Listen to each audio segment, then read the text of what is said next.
அனைவருக்கும் வணக்கம்.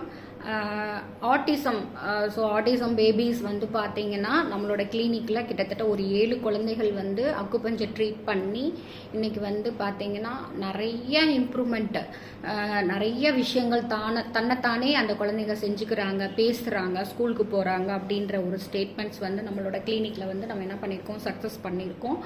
அதே மாதிரி பார்த்தீங்கன்னா அக்குபஞ்சரில் அந்த ஆட்டிசம் பேபிக்கு வந்து பார்த்தீங்கன்னா எந்த ஒரு ஆக்டிவிட்டி இருக்காது. ஃபார் எக்ஸாம்பிள் பார்த்தீங்கன்னா ஃபர்ஸ்ட் டே வந்து நம்ம நீட்லிங் கொடுக்குறோம் அப்படின்னா அன்னைக்கே வந்து மேம் என் பையன் தண்ணி பிடிச்சி அவனாக குடித்தான், அடுத்து வந்து அவனாக வந்து என்ன பண்ணுறான், மோஷன் போயிட்டு தண்ணி ஊற்றிட்டு வந்தான்.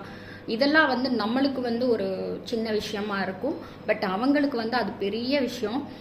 ஃபஸ்ட்டு நாளே இந்த மாதிரி ஒரு மாற்றங்கள்லாம் வந்து நம்ம அக்குபஞ்சரில் நாங்கள் பார்த்தோம் அப்படின்னு நிறைய பேரண்ட்ஸ் வந்து எங்களுக்கு ரிப்போர்ட் கொடுத்துருக்காங்க. அது மாதிரி நிறைய குழந்தைங்க வந்து ஒரு 3-4 குழந்தைங்க ஸ்கூலுக்கு போயிட்டுருக்காங்க. இப்போ நமக்கு ட்ரீட்மெண்ட்டுலாம் பண்ணிவிட்டு ஸோ நம்மளோட சர்விக்கல் கண்டிப்பாக வந்து இதுக்கு ரூட் காஸ் வந்து பார்த்தீங்கன்னா சர்விக்கல் ப்ராப்ளம்ஸ் ஏதாவது இருக்கும், நம்மளோட மோட்டார் சென்சரியில் ஏதாவது ப்ராப்ளம் இருக்கும், சர்க்குலேஷன் இல்லாமல் இருக்கும்.